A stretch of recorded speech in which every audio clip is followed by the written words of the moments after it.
All right, hi again. Welcome back, Attorney Steve Honor, and welcome to another exciting episode of Litigation Whiteboard. All right, now we're talking in this podcast about these telecommunication laws and intercepting digital programming, satellite programming, and there's even a law for intercepting cable programming and transmissions. So without further ado, let's head to the Attorney Steve Litigation Whiteboard. All right.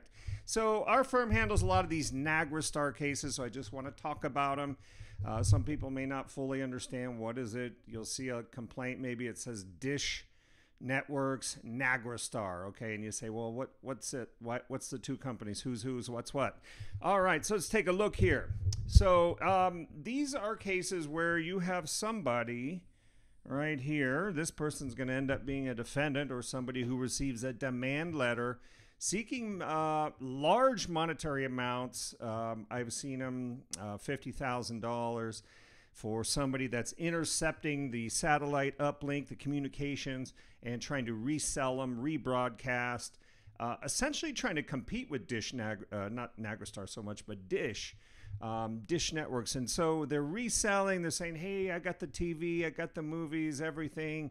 It's $25 a month. You can't beat it. Way better than anything you're going to find out there. You know, I got Dish. It's expensive, let me tell you. But anyway, let's take a look at it. So Dish, here's this company out here in Inglewood, Colorado. Here they are out here. Now what they do, they buy the broadcasting rights, as you can see. They buy the broadcasting rights to sporting events, movies, TV shows, all kinds of things. They basically digitize it. You know, this was kind of an event that you can see here. Maybe it was a baseball game. This gets filmed. It gets uploaded. It gets uplinked to a satellite. And this comes down here to the home users, to the commercial users, things like that. We handle other cases that are like boxing matches and fights, things that get uploaded. These are paying customers. Typically, they will have their receivers. Here's where the NAGRASTAR comes in. There's a little smart card that basically, when this content is uploaded, it's encrypted, okay? And there's a little, with the Dish programming, as they say in their lawsuits, there's a little encoded message in the content. So that's how they know if somebody's intercepting and rebroadcasting. That's kind of the fingerprint or the watermark, if you will. That's how they know there's an encoded message in their content when it gets encrypted, okay? The smart card helps you decrypt. It helps it come out on the other end, helps you see and view the fight, okay, or the sporting event or whatever it may be. So this company is the one that contracts. They have the broadcasting rights. This is who we're paying.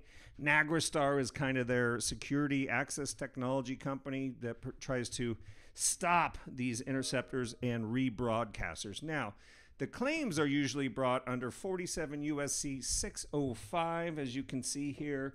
That's under our Telecommunications Act. That's a federal law. And there's pretty hefty fines, in $10,000 per infringement, interception, and enhanced damages up to $100,000 for willful, kind of willful, malicious, intentional profit motive, the whole thing. Real hardcore piracy. You could find enhanced damages and, of course, attorney fee awards. And that, I tell people sometimes the attorney fee award may be more than the damage award. You may say, wow, that's crazy. But attorney fees, when you get a big law firm, they may put 2-3 attorneys on the case, bill up the case. And now not only are you paying these enhanced damages, these infringement damages, you're also paying attorney fees. So the liability can be huge. Potential personal liability always, but that's kind of what it is. So Dish creates the programming, they get the contract rights, the broadcasting rights.